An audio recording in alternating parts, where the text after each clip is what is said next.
Across the endless steppes, firelight flickers on Attila's face. The Scourge of God, Rome's nightmare, Europe's terror. But tonight is no battlefield. Tonight is a wedding. Wine overflowing, music rising, and beside him, his young bride, Ildiko. By dawn, silence. The bridal chamber, a tomb. Attila, the undefeated king, lies still, blood on the pillow. The man who terrified the world, cut down in his own wedding bed. An accident? A conspiracy? Or betrayal? For 1,500 years, no one has known. And the mystery reshaped Europe forever. Join me as we peel back the layers of Attila's final night. And if you want more of history's unsolved mysteries, hit subscribe. Step deeper into the shadows of the past. That night, flames roared across the steppe. Songs echoed like the world might end tomorrow. And there sat Attila, the Scourge of God. Now he didn't give himself that title. The Romans did, trembling in fear. They believed only God would send such a man to discipline humanity with fire and blood.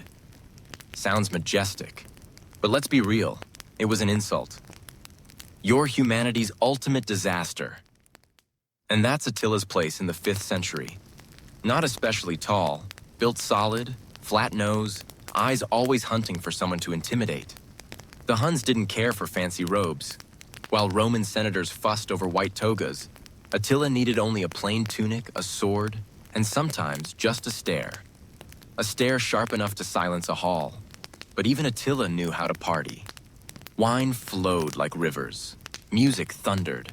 And beside him, his new bride, Ildiko. Here's the twist. Ildiko wasn't a Hun. She was Germanic, Burgundian, maybe Gothic. Scholars still argue. Either way, she wasn't just a bride. She was a political dowry. Back then, marriage wasn't about cooking or keeping house. It was about alliances, or breaking them. Think of it like a corporate merger, signed not with ink, but with overflowing wine and the sparkle in a bride's eyes. But fate was in the cup. Attila laughed, drank, cup after cup after cup. The chronicles politely say, Attila enjoyed wine. Translation? If drinking were an Olympic sport, he'd take home gold. And as we know, even the fiercest warrior can't outdrink his own blood vessels. By midnight, warriors lay in drunken heaps. Songs slurred into murmurs. Attila led Ildiko to the bridal chamber. The door closed. And with it, 1,500 years of mystery. By morning, silence. Servants broke the door. Inside, Attila, lifeless, blood spilling from nose and mouth. The man who terrified the world, reduced to a corpse on his wedding bed. Whispers spread. A man like Attila doesn't just die. Exactly. Illness? Too ordinary. Wine? Too boring. Attila wasn't meant for a dull ending. So theories grew like weeds. Some say a blood vessel burst, a cerebral hemorrhage. Clinical? Neat? But can an empire really collapse because of a faulty vein? Others pointed to Ildiko, the bride. Was she a Roman spy, an avenger, or just a young woman forced to watch her husband die? Her name became legend. The murderous bride. And honestly, it sells better than Attila choked in his sleep. But maybe it wasn't the bride. Maybe it was closer to home. Attila's court was crawling with wolves, hungry for power. History is full of sudden palace coups. The Huns were no exception. A pillow, a goblet, a shadowed hand. Sometimes that's all it takes. And evidence? None. Our only witness, Priscus, a Byzantine historian. He met Attila, he wrote about him, but not this night. What he gave us was secondhand gossip. I heard from a guy who heard from a guy. By the time it hit the page, rumor outweighed fact. That's why the story endures. No forensics, no autopsy, no answers. Just silence. And into that silence, imagination poured for centuries. The fallout was instant. Without Attila, the empire cracked. Tribes once terrified, now free to rise. His sons fought for power. None prevailed. Within years, The Huns dissolved into dust. All because of a burst blood vessel or a dagger in the dark. Either way, one man's death toppled an empire, and like every great mystery, the story refused to die. Writers turned it into tragedy. Artists painted it as myth. Playwrights made Ildiko the deadly bride. Christians said it was divine punishment. Others said human weakness. But the truth? No one knows what happened in that chamber. That morning wasn't remembered for its sunrise. It was remembered for silence. The silence of death. Servants knocked. Again and again. Nothing. They probably thought, the king is still busy. But when the heavy door swung open, everything froze. Attila, the terror of Europe, lifeless, blood spilling from his nose and mouth. The undefeated king, undone on his wedding bed. And beside him, Ildiko, bride at dusk, widow by dawn, her eyes wide, her body trembling. The news spread faster than Hun horses. A man who survived hundreds of battles, defeated by his own pillow. Whispers rose. This can't be ordinary. Not for Attila. Exactly. Ordinary men die ordinary deaths. But Attila? Attila needed a story. Theories sprouted. First, natural causes. A nosebleed. Doctors call it epistaxis. Enough blood lying on your back, too much wine, you suffocate. Logical. Clinical. But can an empire collapse over a bloody nose? The second theory, assassination. And the suspect? Of course, the bride. A fragile girl, alone with the king. Some said a Roman spy, others an avenger. Either way, it makes a better headline, the murderous bride. But maybe it wasn't the bride. Maybe it was the wolves inside his own court. Ambition never sleeps. A strong king means rivals lurking in the shadows. And when he dies, suddenly, men stand taller. Politics hasn't changed. Yesterday's toast can be tomorrow's dagger. But here's the problem. No forensics, no crime scene, no confession, just one source. Priscus, a Byzantine envoy. He met Attila, wrote about him, but he wasn't there. What he gave us? A rumor with a footnote. And rumors, when repeated, harden into history. Yet the fallout was real. Attila's death shattered the empire. Tribes rose, sons fought, chaos reigned. Within years, the Huns were dust. An empire vanished. Blink, and it was gone. And the irony? People imagined Attila dying in glory, horseback, under a storm of spears. Instead, maybe he died like a drunk in a tavern, suffocating on his own blood. That's why the story endures. Because it makes us ask, how could a man who terrified the world see his end in such a trivial way? Or was there always a darker hand behind it? And so, as news of Attila's death rippled through the camp, grief didn't last long. Because humans have an old habit, older than writing itself. When we don't know the truth, we make it up. Theories sprouted like mushrooms after rain. The invincible king was dead. But how? The first theory, natural causes. Simple, clean. Too much wine. A vessel bursts. Cerebral hemorrhage. Blood floods the skull. Pressure builds.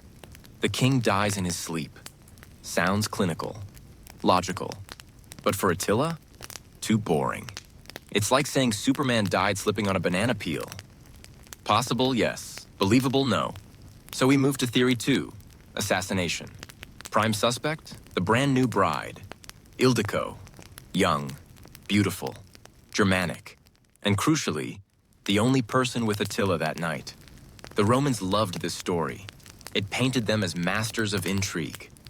Some say she was a spy, sent to kill Rome's greatest enemy. Others turned her into a tragic heroine, avenging her people.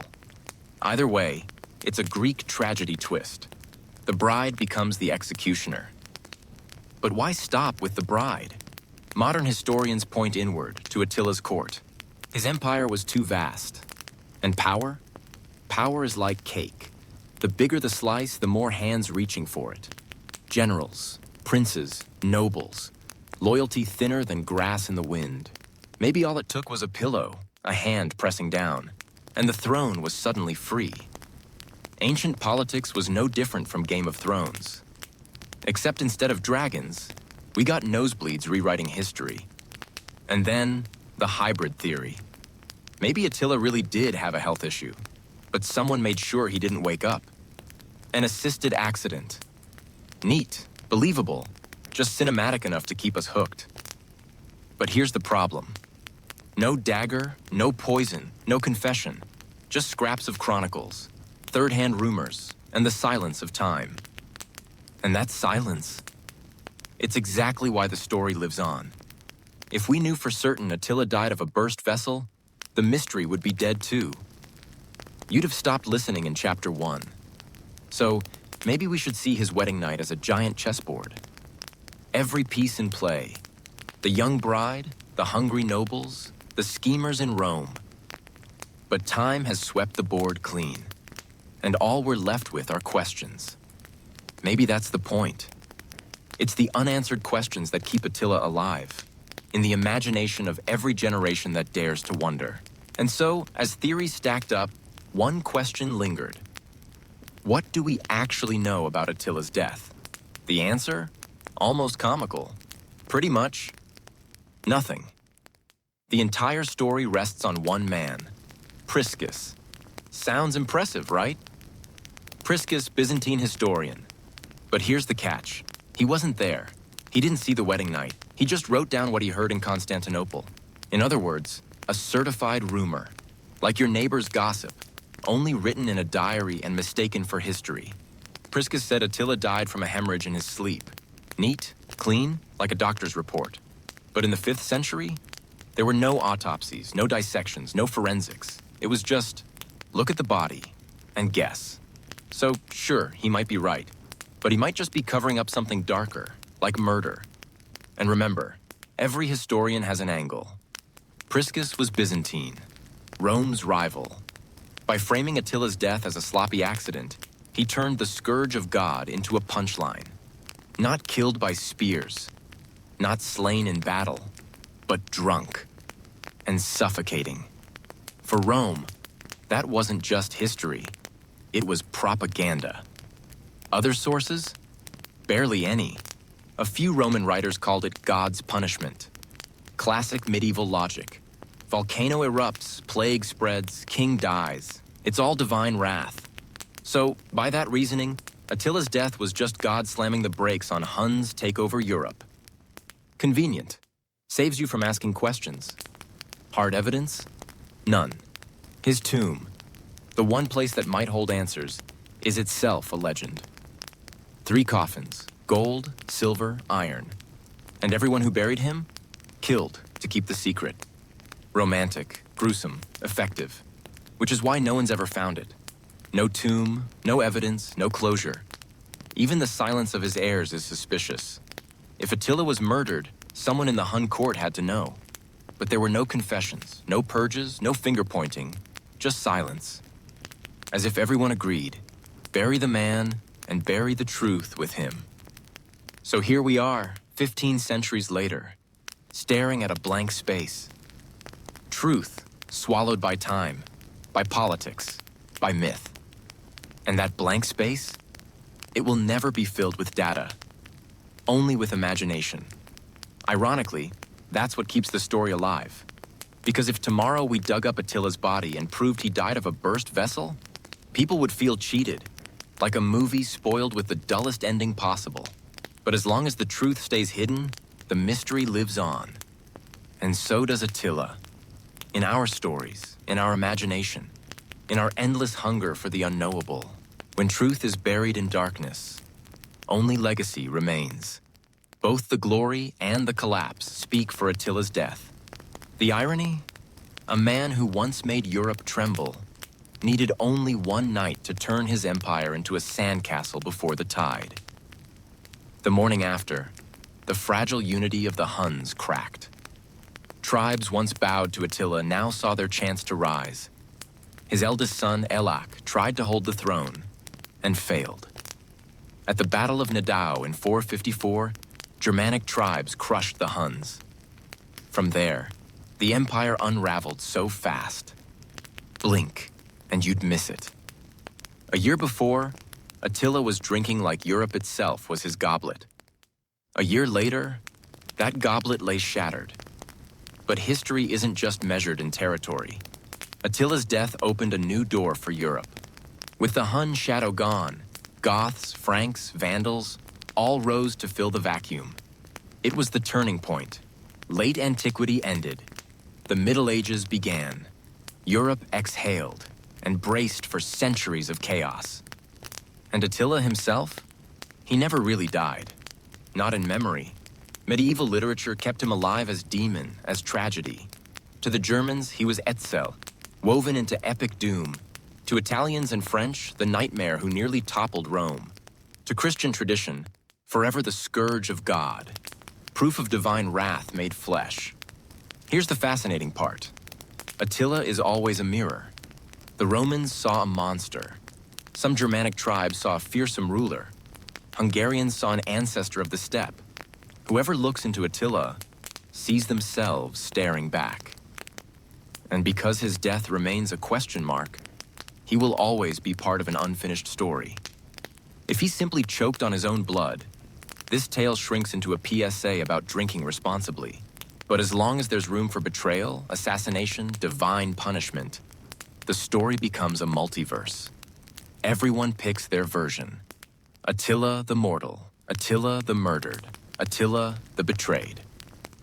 Attila struck down by God's hand. The less we know, the more our imagination thrives. And that, perhaps, is Attila's strangest legacy. Not just a fallen empire, but an eternal mystery. A mystery that fuels books, films, debates, and yes, even this very story. Maybe that's his final victory. Immortality. Not through conquest, but through a question that will never be answered. So when we look back, that wedding night death wasn't just the end of one man. It was the beginning of a legend. A legend that makes us ask, even after 15 centuries, how did Attila really die? Fate? Betrayal? Or just a nosebleed gone too far? And maybe the fact that we'll never know is history's ultimate punchline. If you want more untold mysteries, forgotten battles, and history's strangest twists, make sure to subscribe.